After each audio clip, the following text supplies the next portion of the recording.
Howdy folks, and welcome to World of Tanks with the mighty Jingles. In today's Random Acts of Violence, we'll be introducing you to some German insults and addressing the complaints, now that patch 8.11 is out, of the tank destroyer drivers, who aren't special when they're firing through bushes anymore. You see, prior to patch 8.11, a tank destroyer, when it fired through the concealment of, for example, a bush, soft cover, it did not lose nearly as much of its camo rating when it fired its gun as any other kind of vehicle in the game. And so we'd have the ridiculous situation where Waffenträger E100s, for example, vehicles which are roughly the size of communist China, would be unloading their 150mm guns at helpless targets 400 meters away on the other side of the bush, and their Klingon cloaking device wouldn't even blink the whole time.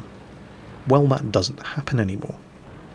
And for some bizarre reason, tank destroyer drivers took this to mean that they were being picked on, when in fact they're just being treated exactly the same as everybody else. In fact, the truth is you can still fire through bushes or any kind of concealment in the same way that you have always been able to, and not be spotted. If you've been paying attention, I've been doing it this entire game, and here's how. There are so many different layers of concealment between myself and the KV-1S that I'm shooting at, that neither he nor I can see each other when I open fire, because that KV-1 had only one layer of concealment between myself and him. When I fired through that bush, he was able to see me, because the bush that I was immediately in front of was less than 15 meters away and was the only line of concealment between myself and him. So as soon as I fired, that KV-1 was able to see me and would have relayed my position to the KV-1S. There's the KV-1S. Now I can see through this bush and I can see him. That's why I don't fire. I back up until I cannot see through the bush, and now I can fire quite safely without him being able to see me. The cover becomes transparent when you are within 15 meters of it. It allows you to see through it. But if you can see through it, you are also going to be revealed when you fire your gun. Any targets that you can see when you are within 15 meters of the bush will still stay illuminated for a couple of seconds after you pull back to more than 15 meters away from the bush. You will still be able to see them for a couple of seconds. You can fire, they will not see you. Of course, after a couple of seconds, they disappear. You're going to have to reacquire them again. Transparent objects like bushes and trees provide a camo bonus of up to 64%. However, as soon as you fire your gun, any transparent objects within 15 meters automatically lose 30% of any camo bonus that they give you, unless you're in a tank destroyer, and that's what changed in patch 8.11. Now, when a tank destroyer fires its gun, any transparent cover within 15 meters loses exactly the same amount of camo bonus as every other vehicle in the game, something which I am positive that T-40 and flak bus that I left to defend while I rushed over here to prop up the flank are not aware of, and they are doing what most tank destroyer drivers do, driving right up to the bush, firing through it, giving their position away, and getting killed by that KV-1S. So it turns out that the guys over on this flank who were yelling for help didn't need quite as much help as they may have led me to believe, and now I'm going to have to come back and do it all myself over on this side of the map. I'm stopping to aim here, by the way, because the enemy FV-304 was last seen rocketing down in this direction, but it turns out, no. Oh, there it is. The insults have started in chat. Now, that particular member of the enemy team is already calling his team retards, and shortly he's going to be giving away in chat the position of the last surviving members of his team. Now, remember at the start of the video I also said I was going to be introducing you to some new German insults, and this one is my particular favourite, and it really perfectly describes that enemy player. He is a Backpfeifengist. And it's a fantastic German word for which there is no literal translation in English. Basically means somebody who has a face that is just crying out to have a fist in it. Say it with me. Backpfeifengeist. Another great German word that you've probably heard of before, Schadenfreude, is the emotion that I am actually experiencing while shooting at this completely helpless KV-1, whose turret is on the other side of a solid object, but whose front of the tank and his drive wheel I am able to keep shooting at repeatedly, keeping him immobilized while he is completely helpless to return fire. Schadenfreude, of course, means that pleasure that you experience and the misfortune of others. And, well, yeah, that's pretty much it for this game. But it's been pretty educational so far. We've learned about cover, and we've learned 2 new fantastic German words. Backpfeifengeist, a face that is just crying out to have a fist buried in it, and Schadenfreude, that particular feeling of pleasure that you experience from the misfortune experienced by others. 2 words that I am sure you are all going to have ample opportunity to use while playing World of Tanks. Of course, playing tank destroyers definitely isn't for everybody. And of course, again, not all tank destroyers, however, are the same. Some tank destroyers have a metric butt-ton of armour and are really more assault guns than tank destroyers. Machines, on the other hand, like the flak bus or the Nashorn, rely upon stealth for their ability to influence the outcome of a battle. And it can be very, very hard in that kind of machine, particularly when you're outnumbered. Most of the other guys who were doing the spotting for you are dead. You become very vulnerable in that kind of machine. And there are lots of people for whom that relatively passive type of gameplay just doesn't do anything for them. And that's fine. And that actually brings us on to our next German word of the day, Sitzfleisch. Sitzfleisch is the ability to sit through something long and boring.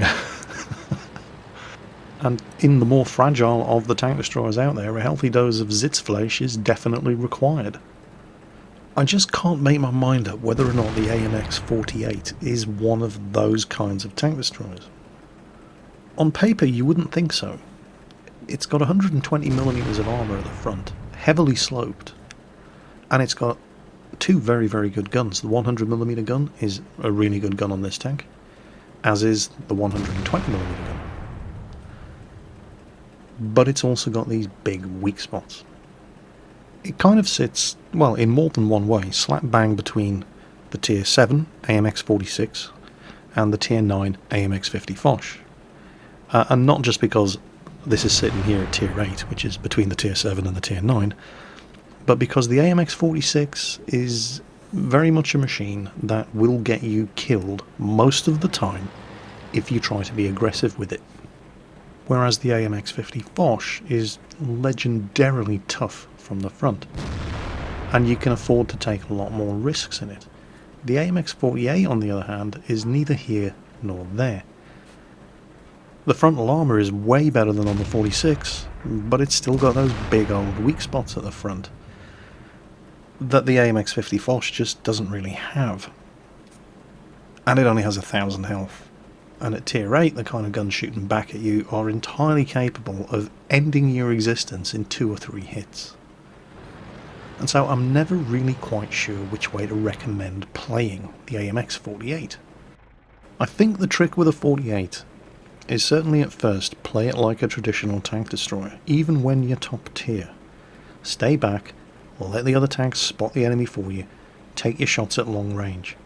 But at some point in this machine you're going to have to go forward and start taking the fight to the enemy tanks, and the trick is knowing exactly when it's the right moment to do it.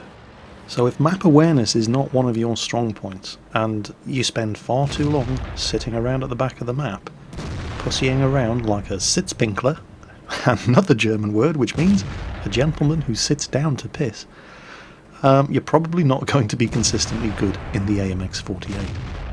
And that was certainly my problem in this machine. When I first got it, I thought, yes, French tank destroyer, loads of armour. Played it far too aggressively, and sometimes did very, very well.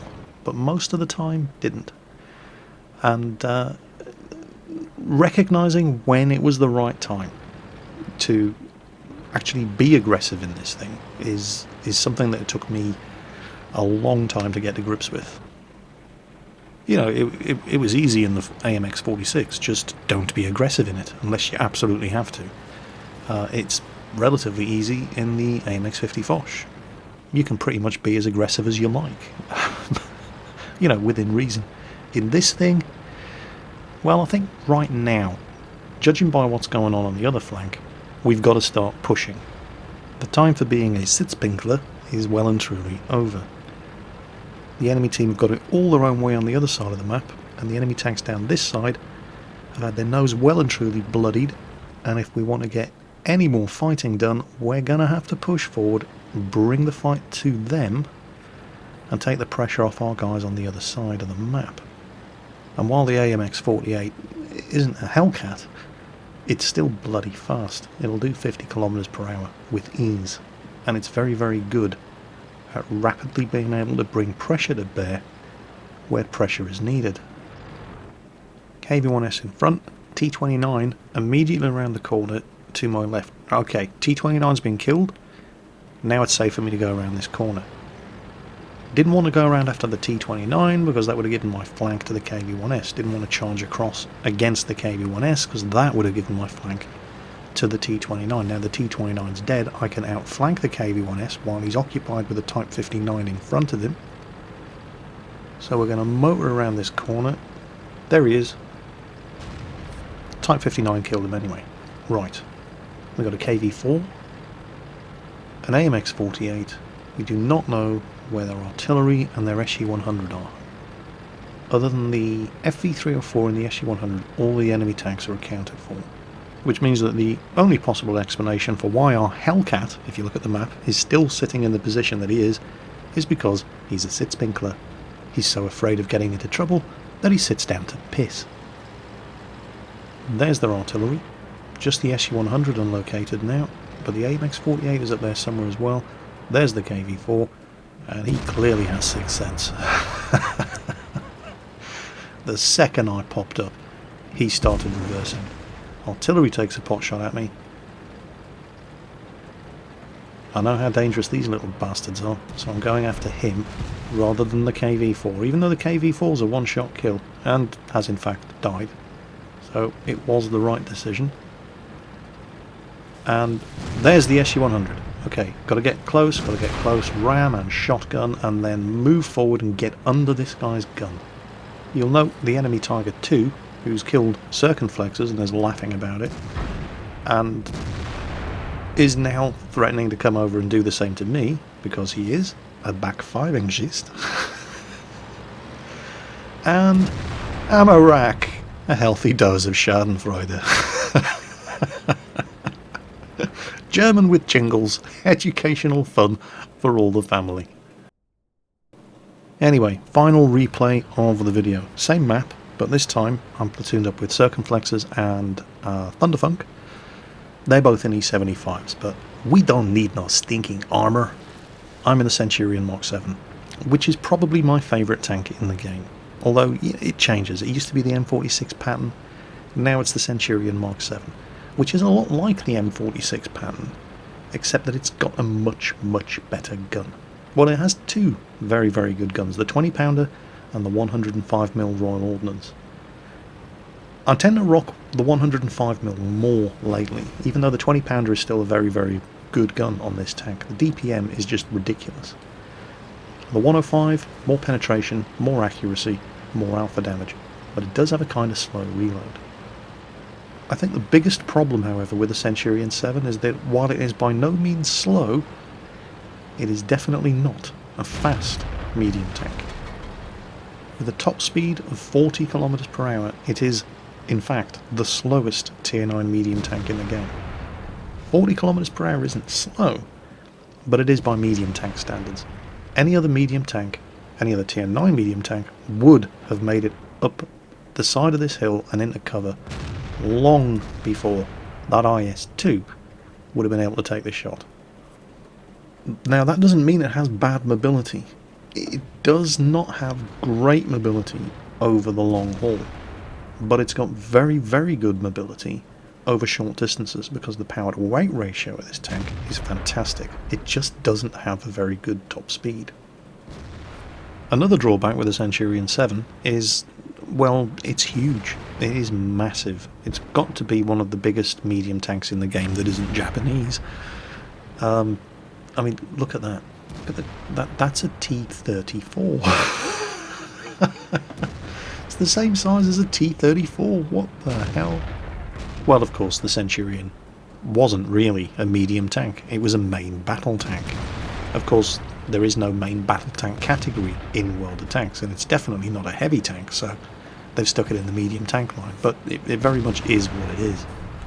The whole main battle tank concept arose because heavy tanks had become obsolete with the firepower available on a modern battlefield, and so your main battle tanks are what were traditionally thought of as medium tanks, but with heavy tank firepower. And that's definitely the case with the Centurion 7. It's certainly got the heavy tank firepower with this 105mm gun, as that AMX 5100 is just about to discover. So there's kill number 1, which is nice. I was thinking about popping down here to take a pot shot at that E75 in the ridiculously exposed position in the river. But then I realised, hold on, I have 10 degrees of gun depression. Which makes shots like that ridiculously easy. And kill number 2. And while I would dearly love to be able to put a shot into that backfivengagist in the IS-2 who killed my gunner earlier, by the time I get into position to take a shot at him, he's going to be dead. In fact, there he goes. So, now, we've got this side of the map. The other side of the map is not looking very clever. However, there's a T-21 and an IS-3 that need shooting. But while I'm raging incoherently at the ridiculous look of that T-21 driver, and trying to get a shot through the bridge at the IS-3 driver, have a look at the map at the corner that we just cleared. There was a Jagdtiger 88 fighting that corner. His last known location is still displayed on the map. We just cleared that corner, and he's not there. Now, I wasn't paying any more attention to that than you probably were. You know, I had tanks in front of me that I could see that needed shooting at. What that Jagdtiger 88 has done is gone all the way around, and he's coming up behind us. There he is. Now, I still haven't spotted. There he is. Now, for a moment there, he thinks he's about to have a great game. Which brings us on to our final new German word of the day. Weltschmerz. As I repeatedly blow his tracks off and teach him that you picked the wrong Jingles to go up against today, Sonny Jim, this German tank driver is about to discover that feeling that the world isn't quite as awesome as you feel it should be. So, if we were going to try to summarise everything that we learned today, all in one big sentence, we could say that this backfivengagist has just experienced a nasty dose of Weltschmerz as I reduce him to a nasty little Hosenscheißer, thereby experiencing a healthy dose of Schadenfreude all of my own. Meanwhile, we've got a pair of Sitzpinklers on our team cowering in the cap circle instead of manning up and going after the last remaining tank on the enemy team. And yes, I did throw a new one in there, I wonder if you noticed it. Hosenscheißer. One who shits one's tiny little pants.